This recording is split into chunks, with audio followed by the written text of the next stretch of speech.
at the feet of the Master which says, once you have a glimpse into the plan, then you are a different person. I'm not quoting the exact words.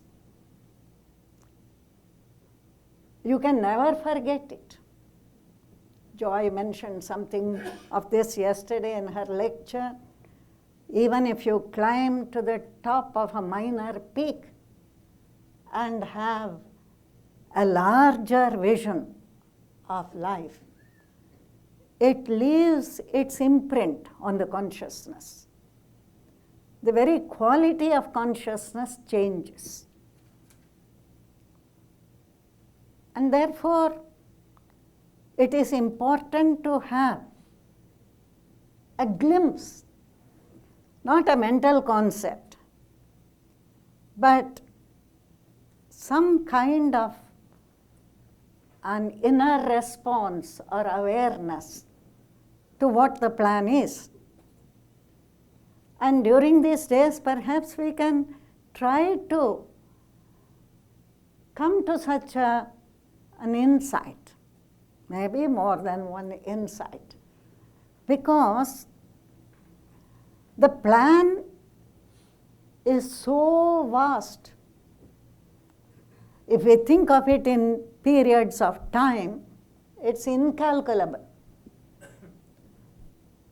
We don't know where it begins and where it ends.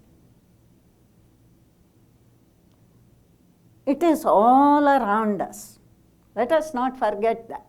The plan is not in some region of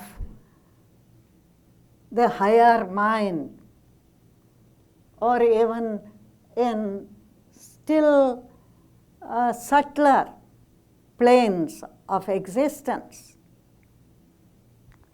It may be there, but it is being worked out everywhere around us in inscrutable ways. And it's, I think, important for us to be aware of it, because the implications are enormous if we realize that that plan, should I say that mind which is working out that plan? The word mind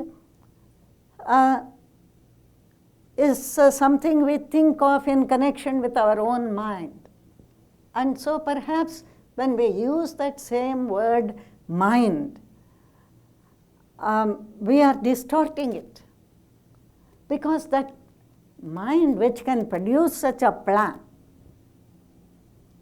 must be something which we cannot imagine.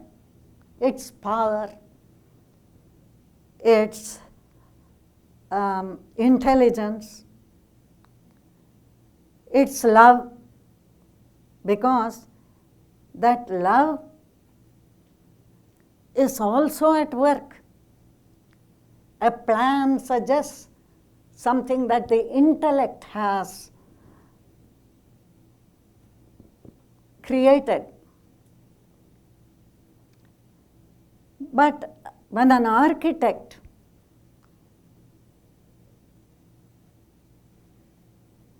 creates a plan,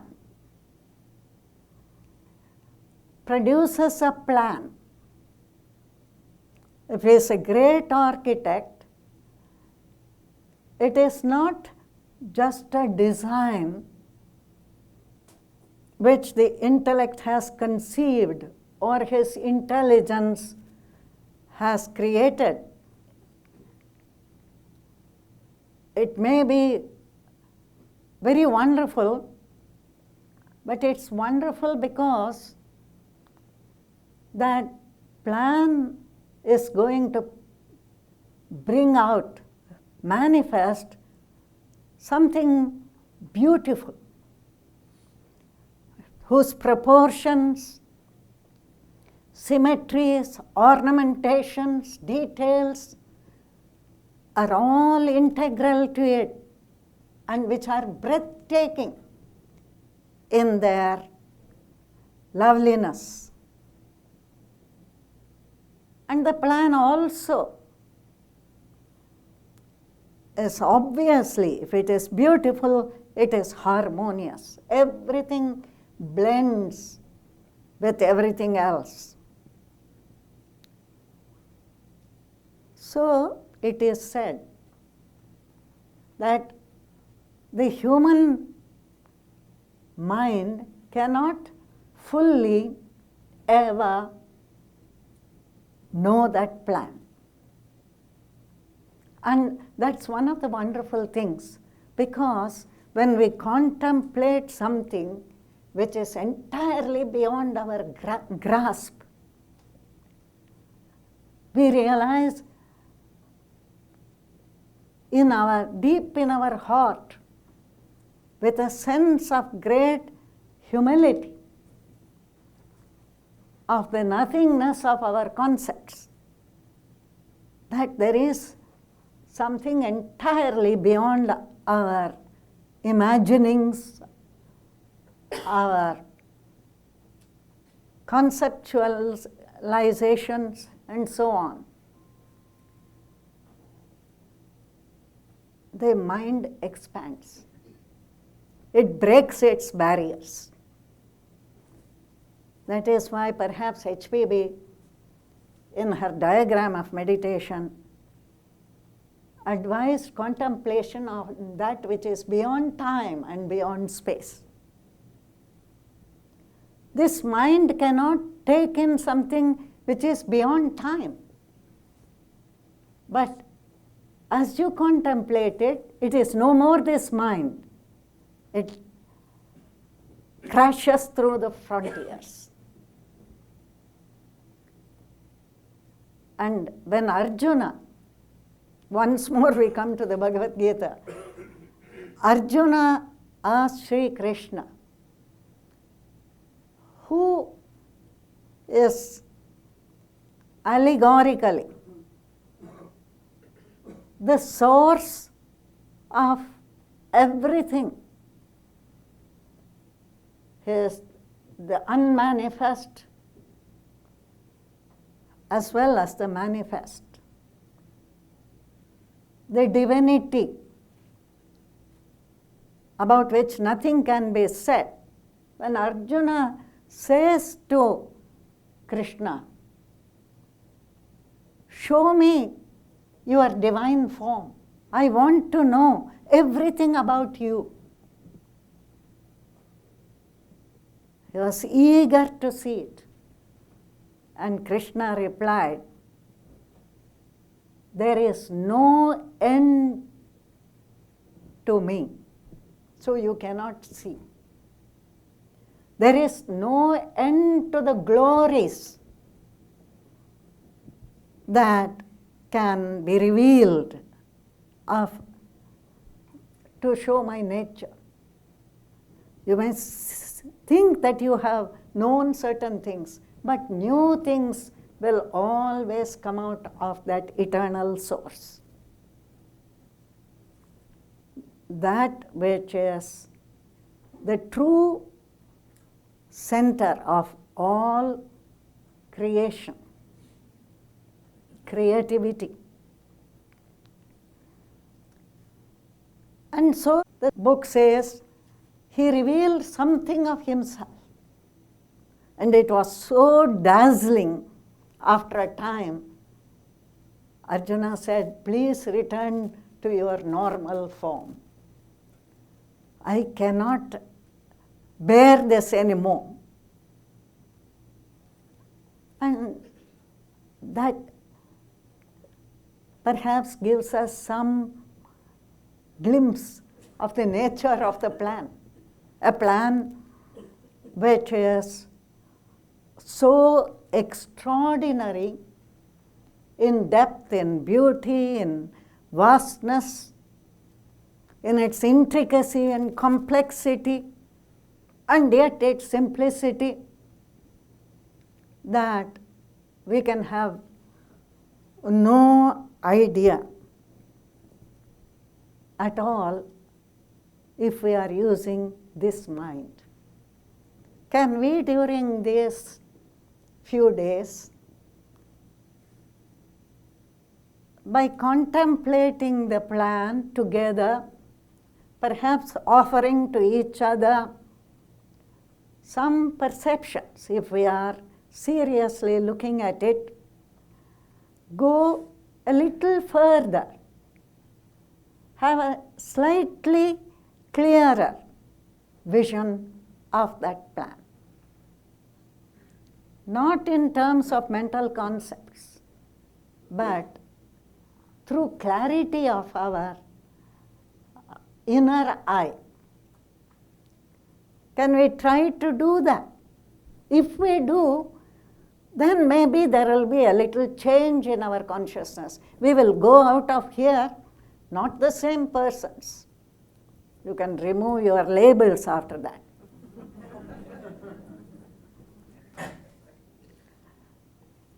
And hopefully we can do something of that kind.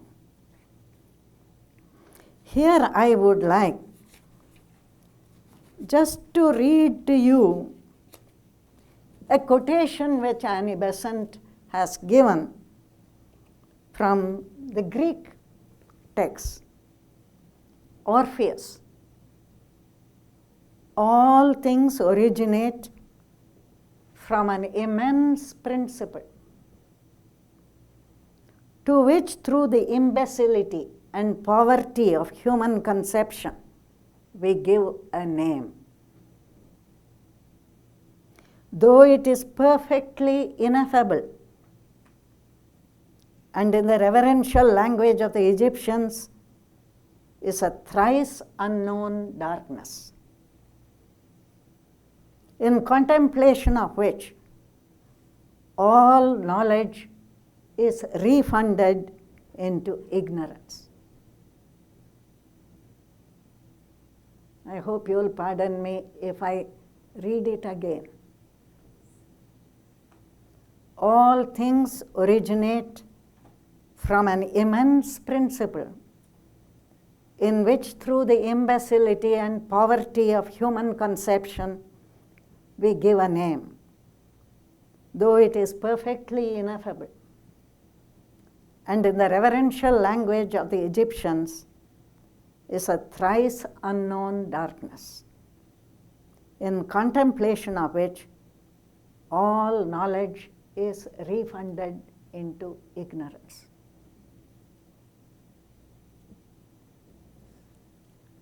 Let us try to absorb silently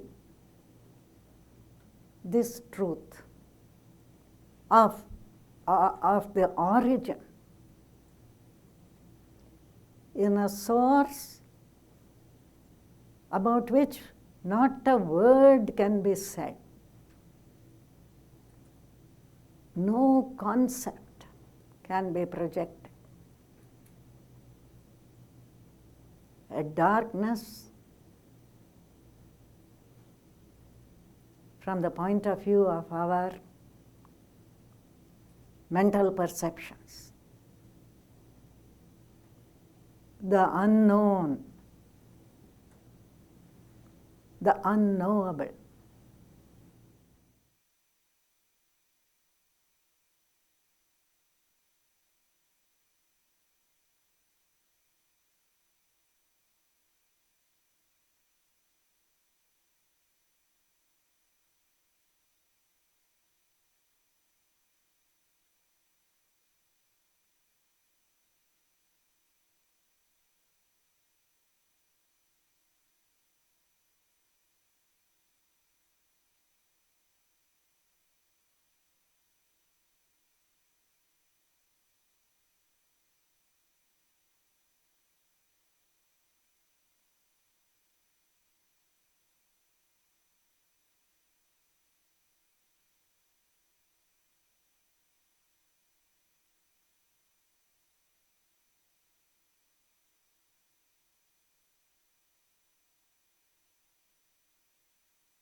what happens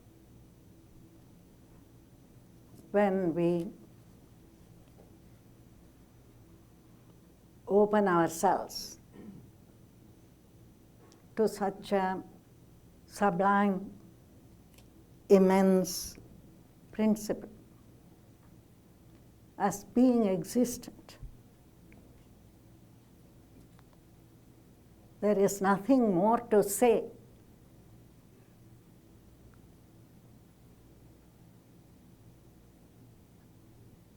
As the Bhagavad Gita says, some merely stand in awe, just pondering over this. Some listen with amazement to the voice which does not speak. Others perceive with wonder. That is all that can happen to us if we contemplate that. That ineffable principle which draws out of us only great reverence and awe. Sri Krishna says in the Gita that the unmanifest exists at two levels. There is the manifestation of the universes, and let us remember that the plan is not just the plan which exists for this solar system. There are vast universes, many systems, and that great plan embraces everything. We can hardly imagine all that. But all those universes come into being and dissolve themselves in that origin of which we heard. And that dissolution into immateriality is the return to the unmanifest. It is the pralaya which follows every period of revelation. But there is the unmanifest, which is the very ground of all that. A greater unmanifest, if we may put it that way, which is what is mentioned in this text from which we heard a few words. Something which is the origin, but is always the unknowable origin of all things.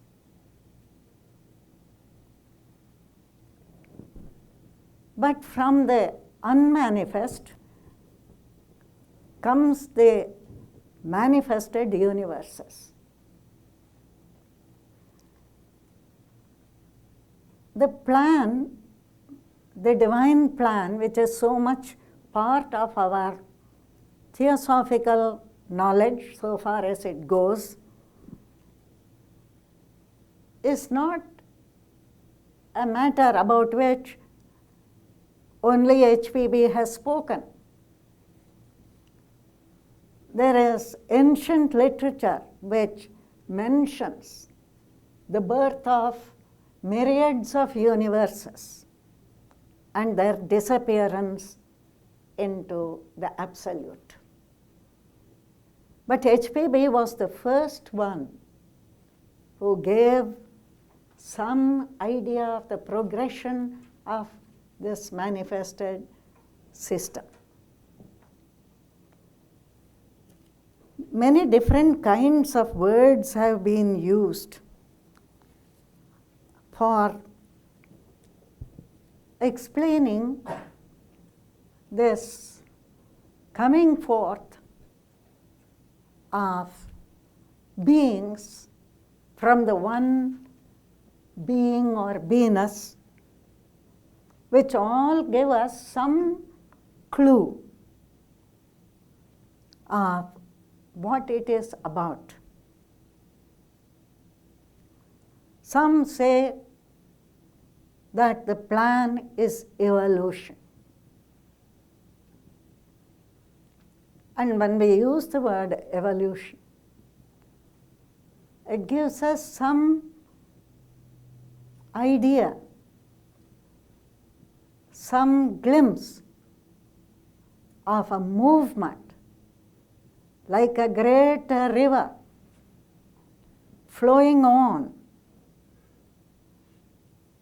and bringing everything to an ultimate consummation. But there are others, among them highly enlightened people like Shankaracharya, whom HPB mentions in her books, who never say a word about evolution. And it may be worthwhile for us to examine why they didn't do so. We mustn't simply conclude that this one is right and that one is wrong. It only indicates to us that there is a different way of looking at it. So we may examine that. There are others who say that, who don't speak about emanation as the Sufis did, or of evolution as Theosophists do, or who refrain from using any of these words as the Advaitins do. But they speak about everything being a self-revelation. The knowing of its own nature by that ultimate reality. They say that reality itself is a self-reflective power. It must always reveal something of its own nature to itself. In other words, there is a play which is a wonderful display. We can think of a small thing like a kaleidoscope. It's constantly revealing different designs, patterns, facets of itself. It's a very petty little thing, but still it may tell us something about the plan, which reveals the truth of that reality constantly by manifestation, by creation and dissolution.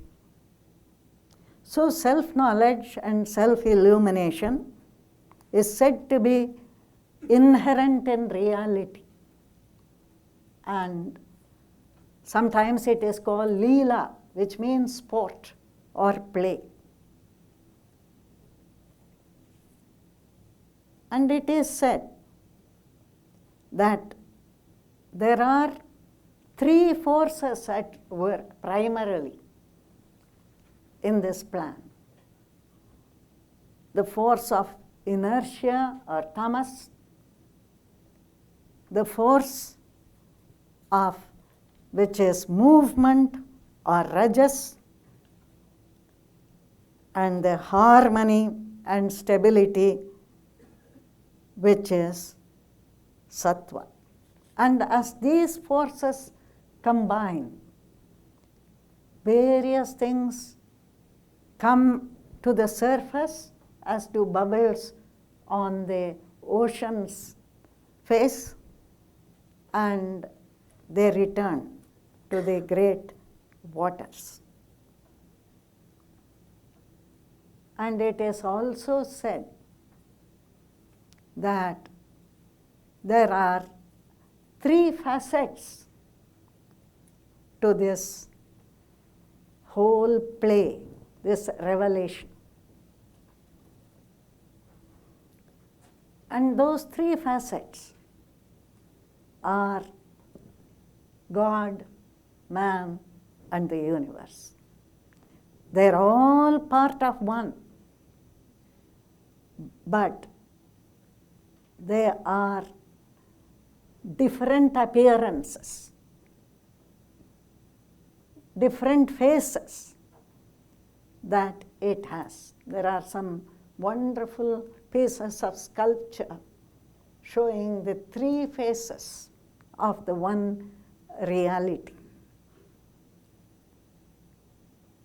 So we may ponder the plan from various angles, and before we finish this morning, let us think deeply over this plan, and then it is open to anyone present here to offer any perceptions, any insights which may come through pondering this subject.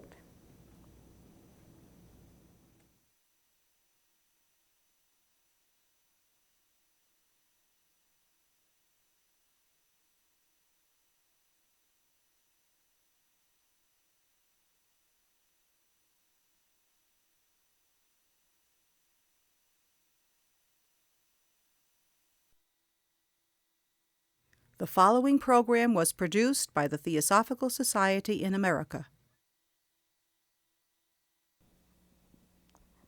Why is it that in spite of wonderful books, inspiring talks, perhaps assiduous study, we remain petty?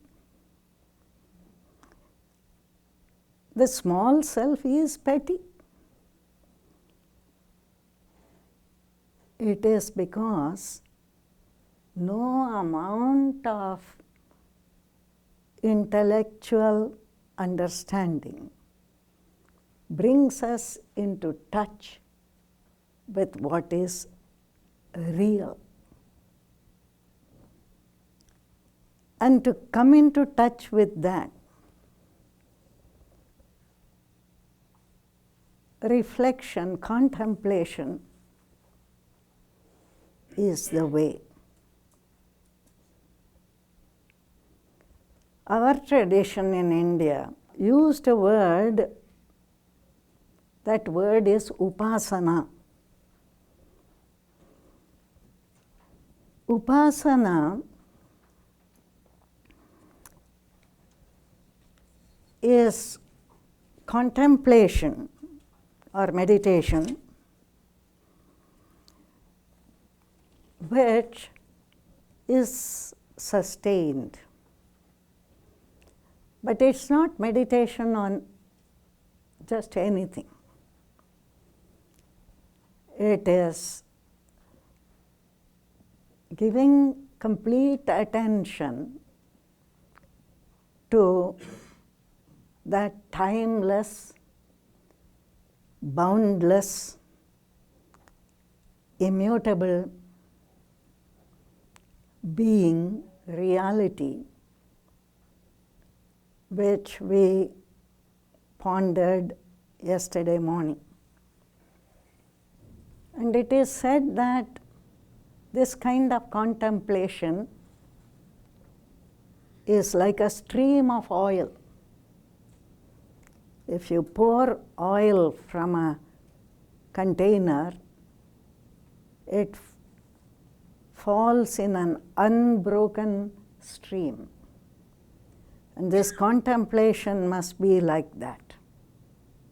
It may be just for a short time, now and again, or it may be more sustained, but even a little bit of that takes us much farther into the nature of reality, of being, than a great deal of intellectual effort. But for this to happen, and this is said, upasana is also translated as worship, and that contemplation, which is also worship, asks for certain qualifications. Not to be drawn away by anything at the sensory level. There may be many things which affect the senses.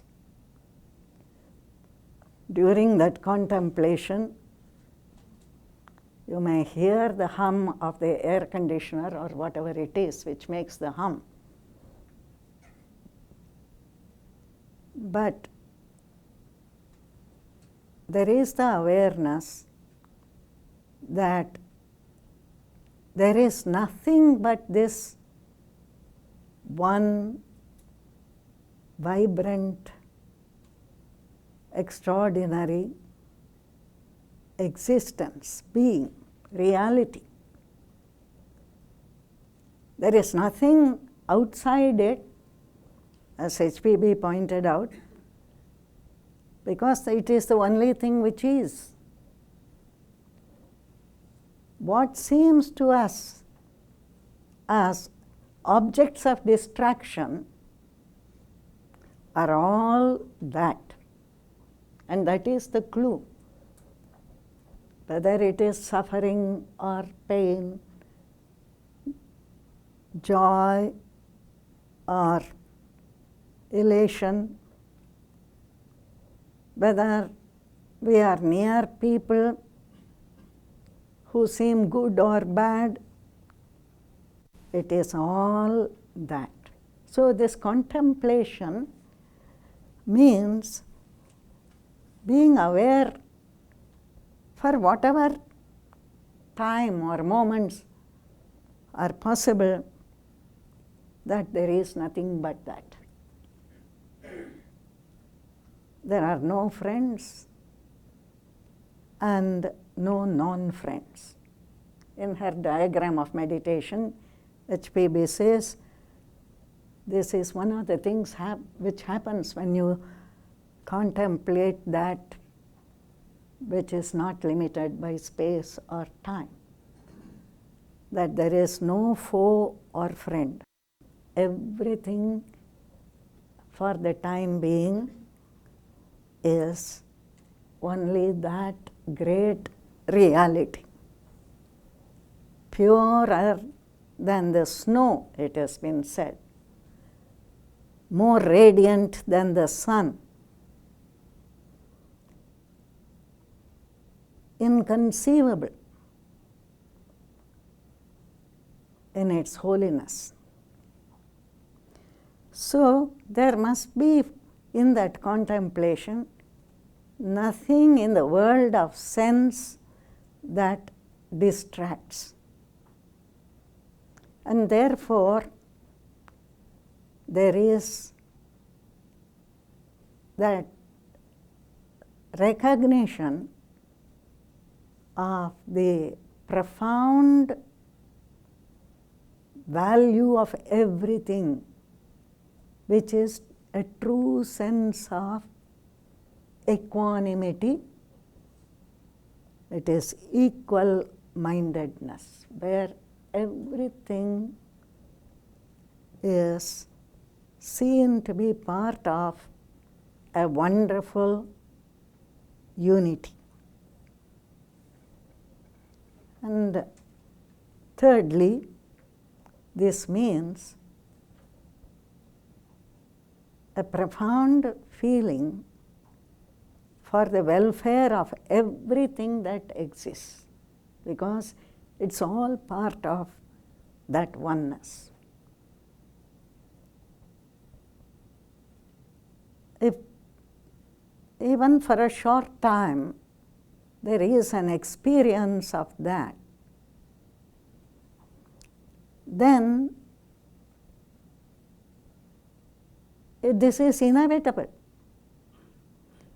that there is an experience that the good of everything is our good.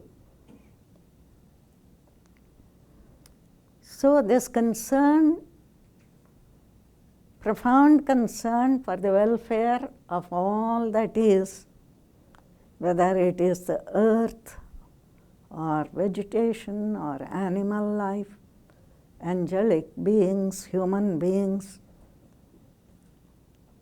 we may say that altruism, which is the essence of Theosophy, it comes natural. So it is said that upasana is contemplative adoration, in which there is no distraction of the senses, where all are seen in the same light as being fragments of the divine or intrinsic parts of the divine unity, and where there is nothing but love or something like love in consciousness.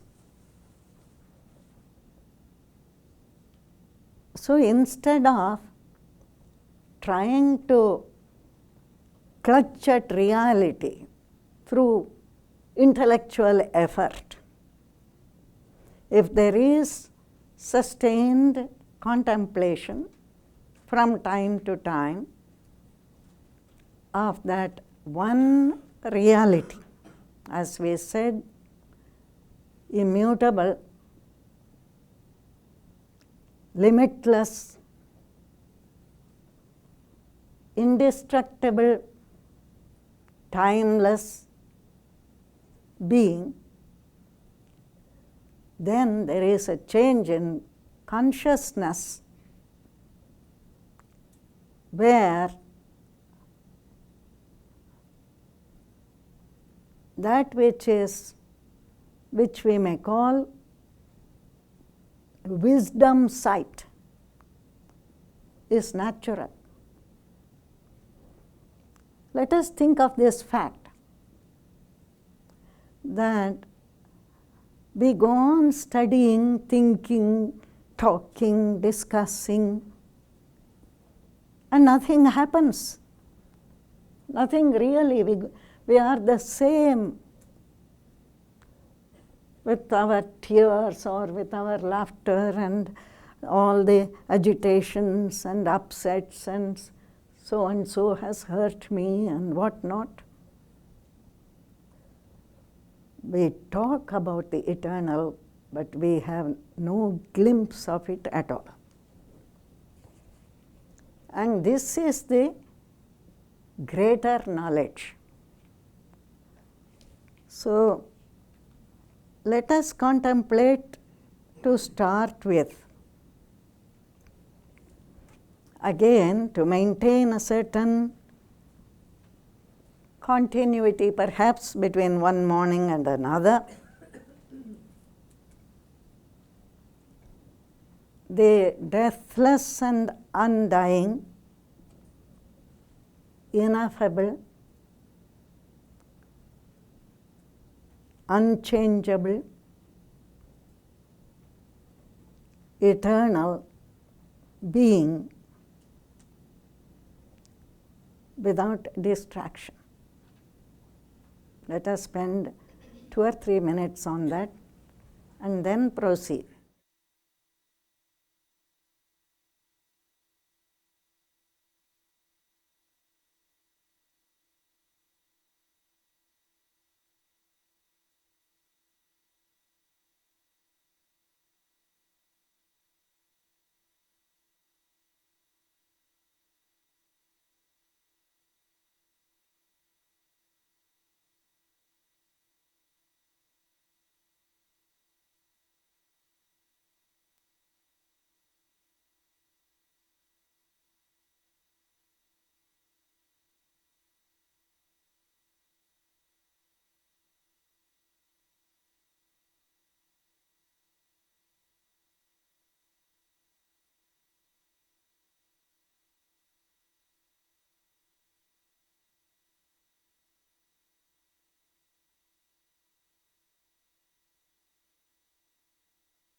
It is the nature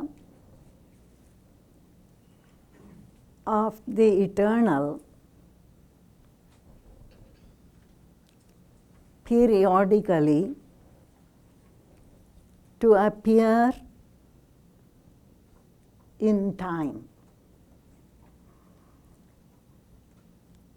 There is a constant breathing out and breathing in, to use the well-known words. It is also compared to the light of a great star, which appears to not twinkle, but to become brighter and then to become dimmer, which is the same as saying it breathes out and breathes in.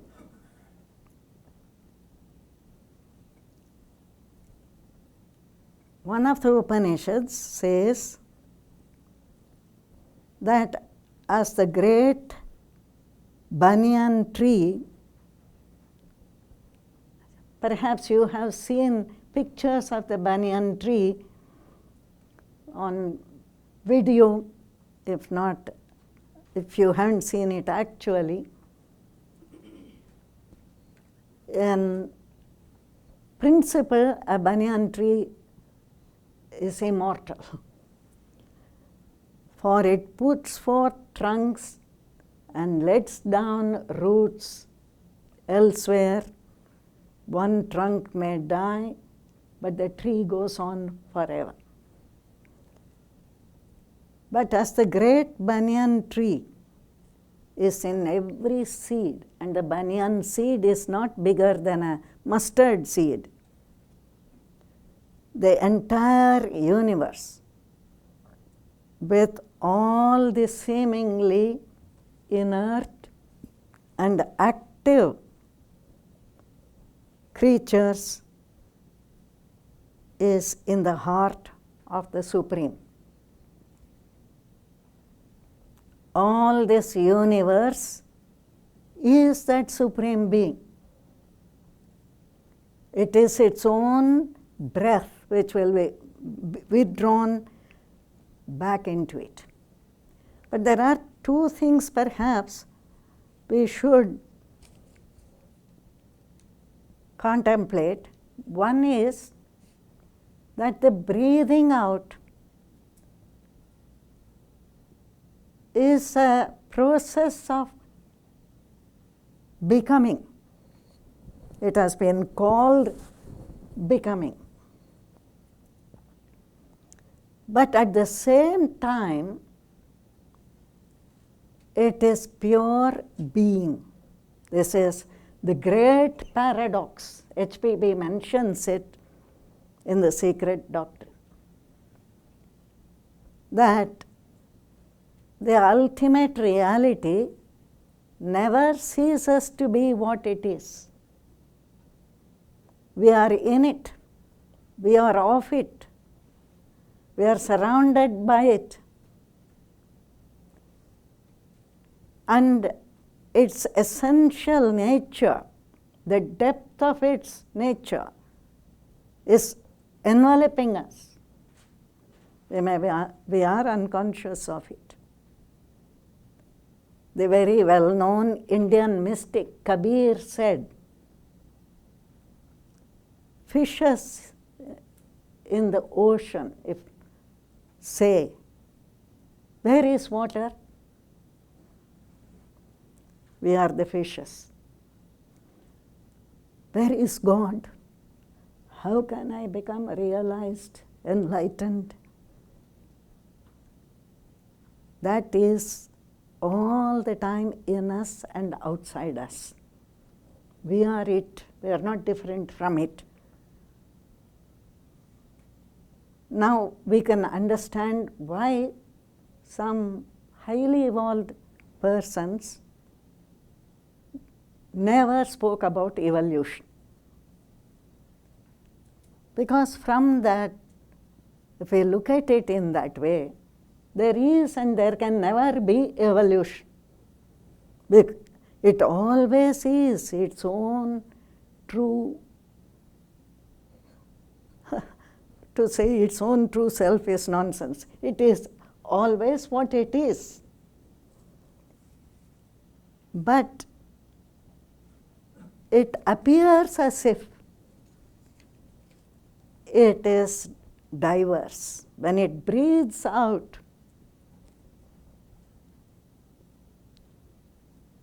the one appears to be many.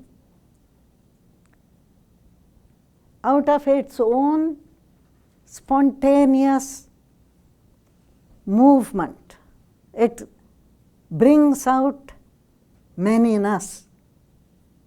The many are not other than the one.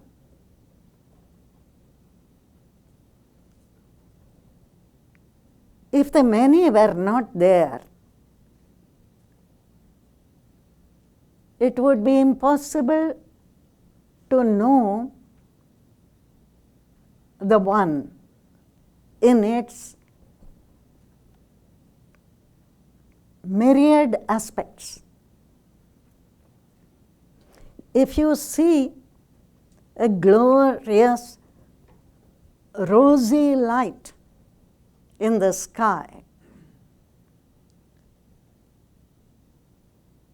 you become much more intensely, blissfully aware of the nature of light than when there is just what we call light, which is there all the time. And that is true of not only of the rosy light, but of every other shade and nuance of all the different colors. So the diversity is a form of blessing. It offers,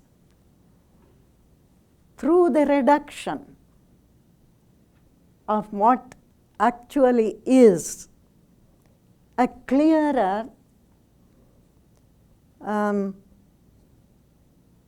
glimpse of what it is.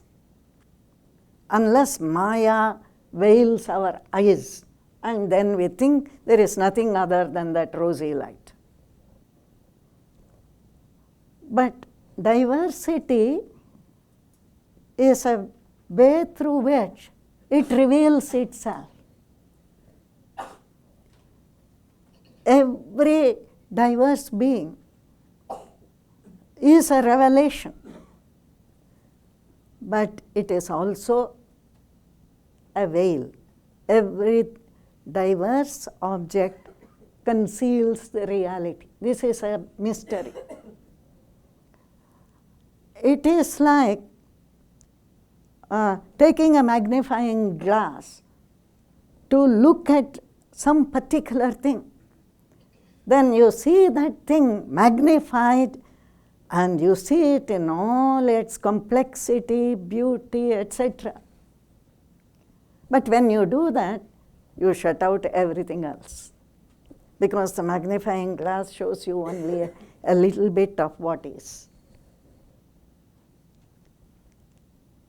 So there is this play, the one becoming the many, and the many assimilating themselves again into the unity. It's a process of becoming the many and of synthesizing. Synthesizing is not right, because there's nobody to synthesize, but all of it assuming the unity once again.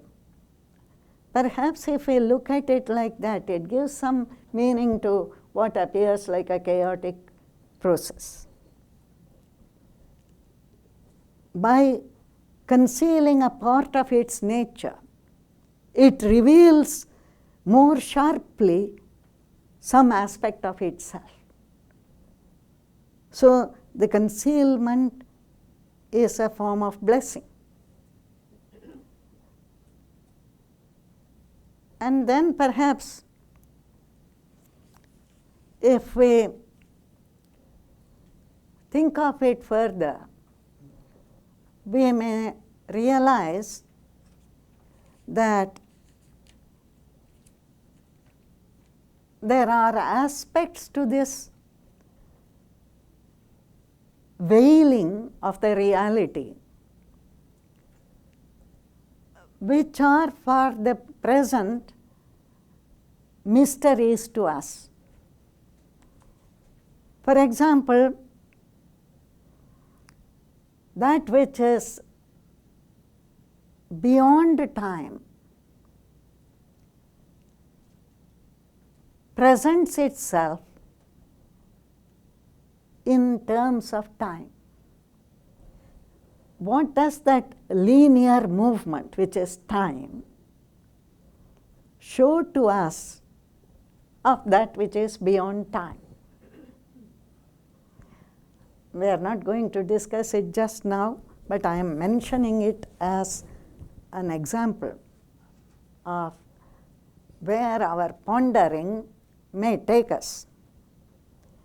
But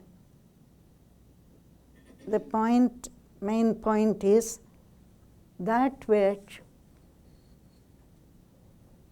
is concealed is at the same time revelatory. And everything that is in manifestation is concealed concealing the truth. From that oneness arise, the Mundaka Upanishad says, life in the sense we know it is not that reality. From that arise life, mind, all the senses, the elements, ether, air, fire, water, earth. It is the support of all.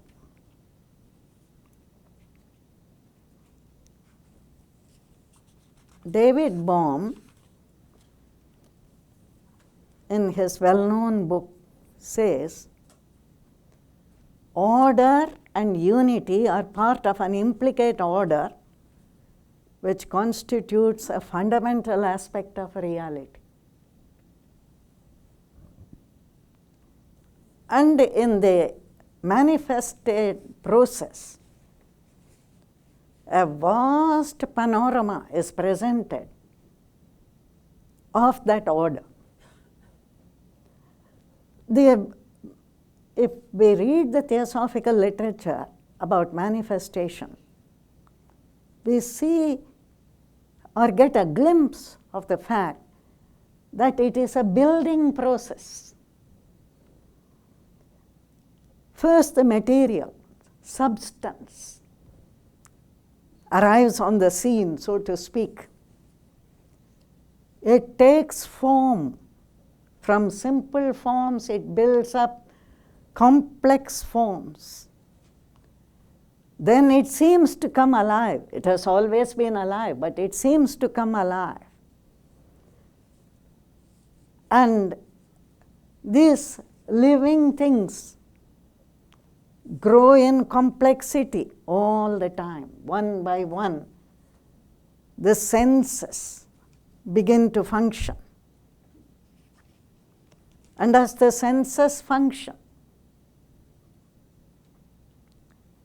and the mind is connected with the senses, it's not only the Raja of the senses, but it's a kind of sense itself. Then they all begin to make consciousness manifest itself in such ways that we begin to understand what consciousness is little by little.